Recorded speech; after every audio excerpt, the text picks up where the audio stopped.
That'll do, won't it? Tell me if it's working. Oh, there's a slight delay, which is always very upsetting. Welcome to Meal Ragic. This isn't looking good, is it? This isn't looking good. I'm going to press a button now that does this.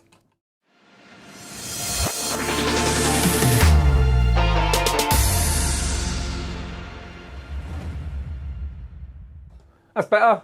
I've reset. Now, talking about that, it doesn't work great for me. What? Me? This? Or the... Let me see that in a minute. Hey, Manish. Hey, everyone. Right, so, welcome to Real Magic Review. That's better. Nearly. Go and have a look at Card Magic course, like and subscribe. Do all that stuff. That'd be good, wouldn't it? Card Magic course is my magic course is brilliant. Have a look at it. cardmagiccourse.com. Right, I have had some problems with this. I'm on OBS and I'm thinking of going over to Ecamm. Not that that'll mean much to any of you, but I was on Zoom the other day through this, and it was doing that thing. If it does that again, it's just so. It did it once on here, and it didn't do it again, and it's been doing it again. So, if it does that again, please tell me, because I can't see whether that happens here, and we might have to bail if it's doing it too much, and I'm just going to get Ecamm and have to be a big boy and pay for it. So, right. So I did this gig last week, and I know people, must be like, well, Steve, that's what you do for a job, big deal. But it was a big deal because it was the first live one in a while, and importantly, it was the first one I tried some new stuff in a very long time. I did a little bit between lockdowns, and the thing I tried at the new gig then was I did one thing that was in a garden party. It was super easy, but this was like a proper corporate, bigger. And weirdly enough, how anxious I was feeling, and what I found at the moment, really weirdly, is that when I'm going out, like I'm going out tonight, because it's my birthday in a few days, yay, I still get excited, I'm 48, I'm not doing anything, it's a guilt-free day off, that's what it is, and maybe a little drink in the daytime, imagine that, a little pint, so, but what I'm going out tonight, and I feel a little bit anxious. Really weirdly, it's not like I'm thinking, oh, I'm anxious about it. It's not. It's really an implicit thing, and it's just this underlying, and it's kind of obviously left over from kind of staying in for a year or whatever. But I felt like that in the gig, and all day I couldn't really settle, and I'd said I was going to try a few new things. The main things were Cubesmith, which I'd done before for people, but not in a sort of professional getting around the tables. Using Peaksmith 2 and also the Dice Smith, which I was really nervous about doing. And I hadn't rehearsed them because I didn't really know how they were going to feel. I'd kind of talked through, I'd practiced the hell out of them, but not in a kind of way. I just couldn't work out how it was going to feel. And I couldn't even work out where I was going to put the Peaksmith before. And if you're not sure what that is, have a look. It's basically a device that allows you to do these tricks, and have a look at the reviews I've done of them. But I kind of knew where I was going to put it, but then when I got there, it didn't feel right in that place. Oh yeah, I'll get to that in a minute, Gary. And with the Peaksmith, it was funny. When I did the dice, I was just like, I don't know, I thought it was going to feel right in my hand, but it didn't. So I popped it in the belt of my trousers, and it was great. And I wouldn't have come out with that, I don't think, in practice. So the big thing for me is not to, I don't want this to come out wrong, but not to over-rehearse. So if it's got to be different, have an open mind. So you rehearse it and go, right, I'm going to do it that way, but be flexible to change. And actually, there was another thing where I was doing the cubes and I realised that the Peaksmith could be in the bags with the cubes. And when I took the cubes out, I could leave the Peaksmith there on the table. So it was really, really good. And again, that came in situation. That wasn't what I was going to plan to do. Other things that I found were the practice that I'd done with the cube, with the algorithms and reading the algorithms, was a lot easier than I thought it was going to be because I practiced it so much. And this is what I feel happens quite a lot. And I've done this when I've practiced or rehearsed lines. I never feel like I've nailed them in practice. I always feel like I've got to think about them. But in the reality, when I get to the gig, they just flow out. It's like it's that weird thing. It just becomes unconscious. And I found that weirdly that I was struggling at home with the algorithms and following them quickly. And in real life, it was just happening. I was just it was like muscle memory. So again, a lot of people, especially with lines and scripting, have said to me, I still don't feel like I've got it. And within presentations and things like that. And a lot of the time, it never quite feels like it's there until you perform it. And sometimes then it won't feel right. And I will say that when I did Dice Smith, Cube Smith, it was icky as hell. I mean, I had not much to say. The words that I was going to say came out too quickly. I had nothing else to say. I was kind of multitasking, of course, because I was trying to talk to people while thinking quite a lot, which I'm not very good at. And they weren't good performances. If you'd have watched them, they were kind of relaxed. They weren't, but they looked relaxed, because I think I'm quite good at looking like I'm kind of confident when I'm not. But they weren't really well scripted. They didn't have much meaning to them. And interestingly, and I think this is important, is when you've got a really good magic trick that kind of speaks for itself, and this isn't the goal, but you've got a really firm foundation there. So even if you don't perform it that well at the first number of times, you've got a trick that, and when I was doing the dice, you know, and if you don't know the effect, Dice Smith is really, you know, there's 4 coloured dice there, roll them out in front of you. I've got my back to them completely. They roll the dice on the table, and I tell them 4 different colours, what colours rolled what number. And it was a completely flawed trick. It didn't really go anywhere. I just did that like 3 times. The last one changed a bit because I said, right, pick one up of the colours, roll it, and then roll it on the table. And I told them what colour they picked up and rolled, which is kind of adds a little bit of difference at the end. But the trick was so good that they were so confused, but in a good way, not confused as in what you're doing, very simple, that they were loving it. And it just got more and more impossible. And it was a good lesson in kind of like no real presentation, but just a little bit of confidence, nice and relaxed.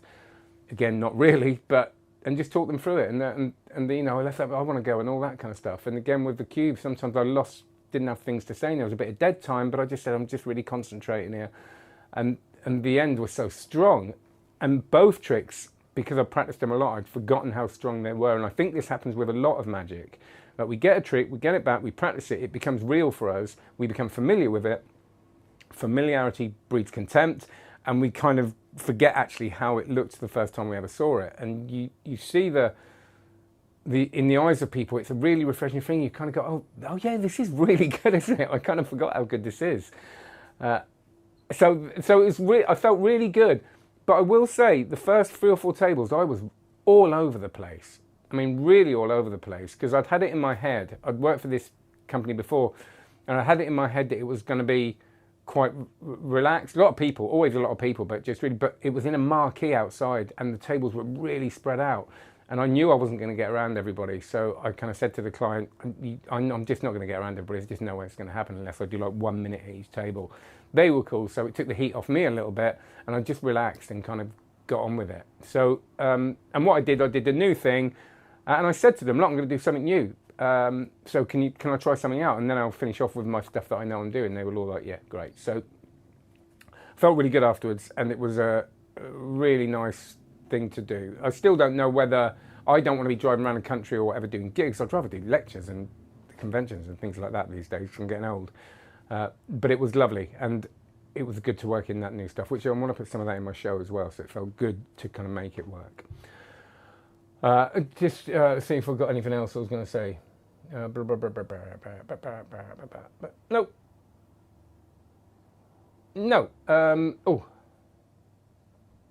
Oh yeah, so just going back to what I was saying before, I wanted to mention that just for everybody else. And I think it was Tom Stone, I reviewed that Tom Stone and Tommy Wonder book, and he talks about, I think it's Ira Glass he quotes, I think, don't quote me on that, saying that, you know, whenever you do anything, the first few times you do it, it's not going to be as good, it's not going to be very good compared to what it will be. And I think we've got to accept that. We've got to accept that what we do isn't going to be up to par, and we might imagine, you know, peers or other magicians seeing us and going, God, I'm glad they don't see this. And we've got to understand that's always the case with new stuff. I really do believe that. So, you know, don't worry if you do stuff that you're not totally nailing it first time. So I'm going to go to questions.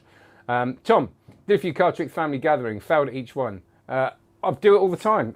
I pretty much everything I try, when I get it to review, I try it with the kids. First couple of times, I just don't get it. I'm not saying it happens all the time, but especially if I'm trying something that's really hard, you know. So I would say, and I do this, I'm not saying it as if, you know, you're at a different level or whatever, but I'd say if stuff's not working for you, come down a level, do a lot of self-working stuff, and then build it back up when you've got that confidence with it.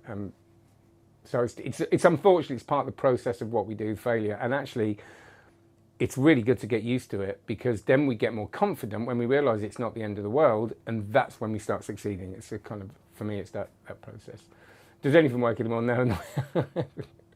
Michael, hey dude. Martin Sexka's Workshop. Hi everyone, I'm quite interested to hear your post-gig debrief. Cool. And it was a success, thank you. And you do ask questions about any of that. I'm really good, Matthew, thank you very much. Yeah, I am really good. My son is had to isolate this morning because a classmate went off. So he's in for 10 days, he's gutted. He's meant to go camping and everything. So it was a bit of a disappointing day. CVF deck yet? If so, your thoughts. First time I've been disappointed with a Vanishing Ink release. Michael Patterson. I've just reviewed it. Reviews going up on about 9, I think. But I'll give you my thought is that it did what it did well, and it did one thing well. That's I did it. I performed it to someone. I performed it really badly, and they were like, "Wow." And I did it a couple of times, not on camera after that. And people were, so I think it's a decent trick. I'd stay with it. If it's if you're not getting the responses, it might be a timing thing. I didn't get a great response when I practiced it, and then one of the times I did. So I'm not sure, but yeah, I think it's fine. But have a look at the full review. It's only a quick one. It's going out at 9. Thank you for telling me this is all good. Dan Mission, Gary. Oh no, you put up a video after you returned from your gig and then removed it. Why? Because I was drunk, and that wasn't because of that, but I was a little bit. No, it was because it lost signal. So I was doing a live one. I was going to do a live debrief, and the hotel where I was at, weirdly enough, earlier on it had signal, and then it just went out of signal live, so I just got rid of it. How do you do Cubesmith and Dicemith, one after the other? I have the apps too and love them, but I don't know how to switch up. No, so I didn't do one of the other. I did one at one table, and then I did one at another table. I think you can have. I don't know is the answer to that. But the Facebook pages are great. They'll be able to let you know. But I was just swapping, going off, resetting, and coming back between tables. That's from Geordie. And thanks, Dan. I'm really good, and I hope you are well. I'm glad you are too, mate. Fiddling Johnny, fellow reviewer, lovely channel. I've only done virtual shows and have yet to do proper professional in-person gig. I feel really rusty and cannot wait to perform live again.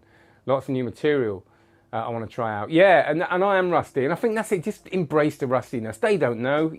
I was doing tricks that had no routining, and the feedback was great. And a lot of them had seen me perform magic before. Weirdly enough, I thought it was all new clients, but because it was the same event organizer, loads of people there, oh yeah, we saw you last year. And I was like, oh God, because I was doing stuff that I was really comfortable with, and they didn't know, which is kind of depressing, but good, I think. And how to my friends say, hey, Fiddling Johnny, it was really nice, and thank you. And good luck with it. Let us know how you get on with that. Maybe do something on your channel about it. It'd be great. Hey, Dan, how you doing? Our confidence can be knocked when we haven't done something for so long. It's nerve-wracking getting back to performing for people. Yeah, it's nerve-wracking going out for a drink. So everything's, I don't know why. I just get a bit nervy. It's really weird. So, yeah, it's just what we're all kind of relearning again. It's something I think to be really honest about and to talk about and to kind of, I think it's really, really important. I don't mean constantly complain about it. I think just say, look, talk about how weird it is, and it is. And I don't know what I want to be doing. That's the other thing. I don't know whether I want to be doing. I definitely want to do more of this. Do I want to be doing gigs? My show. I want to do. I don't know. Did you do just a cut? No, I couldn't, because I realised that just with COVID, it was so close to, I just felt uncomfortable because you kind of have to do the bit on their hand, so I didn't do it. James, I had a gig last night and could not get my final double lift on Ambitious card for the life of me. We laughed it off and told them that their card wasn't as ambitious as we thought. Yeah, there you go, it happens. Great, I'm nosing stuff up all the time. People always say, I've got a big bit in my show about this. The question magicians always get is, what happens if it goes wrong? And nothing. It's the stuff that's gone wrong that I've got such a lovely story from. That I shared. I shared this thing on Facebook, and my daughter in hysterics showing her a video of a clip that went wrong. I must show you a magic trick that went wrong. It was great, and I'm so glad it did. It was this is in front of hundreds of people. all the event organisers of Sheffield, you know, they kind of, I've hosted this event for years, and like year 5, I did this trick, and it's not only, it doesn't really go wrong, it's just awful. I mean, awful. You know, I'm still alive, it's all good. And it does happen indeed. Did you try a lot of new stuff? No, they're the 2 main new things. I was doing some card stuff that I've been sort of playing with, but, oh, yeah, I was doing the, I reviewed the Glenn Morphew Rubber Dub Deluxe with a card right out, and that got stunning responses. It's such a beautiful thing. It's so magical. People just can't believe that the card's vanished. So I'm always do Rubber Dub anyway, but I did the Deluxe with the card at this angle, and it's just really slow and lovely. It completely sorted me out, that. I didn't do fibre optics in the end because it was quite noisy, and I stepped right back, and I just wanted to, because I'm kind of comfortable with fibre optics. So I just thought, you know what, I want to do the cube and the dice and just really work that in. Because that's a comfortable one, I can do that once. Maybe I did do it once, but no, but I really recommend it. It just works so lovely and great for social distancing because you don't have to get anybody else involved. I have a great idea I used for double. Oh, great! You should share that. Did you try the SB Watch? No, I didn't. I was going to use swipe input, and I just didn't do it because I didn't feel that comfortable. I'm not that great at swipe, and it just didn't seem to fit this the situation, so I didn't. But I was kind of really enjoying working the other stuff in. So you can't do everything, can you? You got to change your pockets and stuff.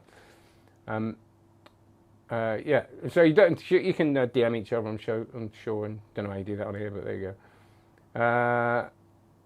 Andre, no, I don't. Andy Woodhouse. Hi, Stephen, everyone. How you doing, Andy? Right. So that's what, I want to share something with you.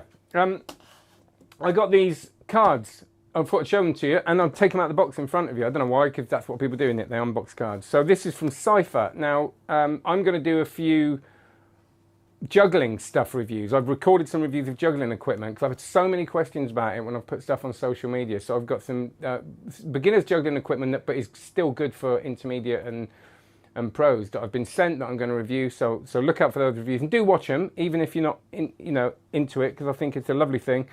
But Cascade Juggling in Edinburgh also have Cypher playing cards. And they've sent me a couple of decks of cards. This is, you get me a nice bag, that's nice. I don't know if you always do. But this is decent. And these are the Dan and Dave Fulton cards. And I love Dan and Dave cards, so I thought I'd just show them to you. I haven't got much to say. I know people don't like it when I just, I know people are like, you're opening like that, but I just wedge them open. I don't stand on ceremony, but I'll do it in a nice way. So these are, let's have a look. Oh, nice little 3 and a 7 on the tuck there. They do feel lovely, as everything. Dan and Dave are just amazing, aren't they? This is a cambric thin stock. This is Dan and Dave thin stock, apparently. Which, I'm not a card collector, but there is lovely in it when you open the card up. Yeah, so they got a bit. They've been near my window, so let's have a look.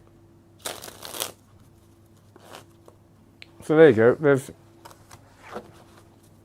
They feel very very nice. We see that they've got a custom ace of spades. That's what that looks like, and they're lovely, and they are very thin, really thin. They got whoa, and these are. I'll just read the thing to you for those that are interested, because I know that a lot of you are interested in playing cards. Oh, hang on, I haven't learned it. Ace Fulton Casino Vintage Back, a limited edition run of the original design for the now classic playing card series. 2 colour options. This was original design for the Ace Fulton deck, but was never previously bought to print. Now, after 7 years and 11 editions, they are finally available. I don't know what that means. Have there been 11 editions if they haven't been bought? I don't know. You'll know that. The premium letterpress tuck looks and feels amazing, and inside the deck features a custom ace of spades, USPC CCCCCCCCC. So, and they do a lot. All custom decks feel lovely. I've never got one open that doesn't feel nice, but I just thought I'd share that with you. And thank you to Cypher, who are Cascade Juggling in Edinburgh. They basically started their they sort of separated their magic stuff and their cards from their juggling stuff. So Do check the links below, but do check out Cypher Playing Card. The URL is Cypher Playing Cards, SIPHER, playingcards.com, if you're into that, just to thank them. And this is not affiliate stuff. Look, I don't do affiliate links. This is just to say thanks for sending them to me. Right, let's have a look if there's any questions off the people. Did the trousers stay out? That was so funny. I did the story. They did, because I changed the trousers. That wasn't my suit trousers. That was my shorts. So I did indeed. I think I've PM you on your Facebook. Cool. That's from Dan Mission. Row with the mistakes. It's all good. I did a 40th party. This is Dan Rye. With final trick being stabbed and shot, and I stabbed wrong card. Produced a shot and said at 40 things start going wrong. Got the best reaction. Absolutely. People love you for it, man. People like to see our humanity and our flaws. That's why it's really dangerous to go out and be like, I know everything. Go out like me, like a complete buffoon. And then and you can't really go wrong. Cusco juggling a fab, and quite often chucking a free deck of cards with orders. There you go. So, and they are they're really lovely. I've just ordered these aren't to review, some LED juggling clubs that are ridiculously expensive, but I want to use them for my show. That's my excuse.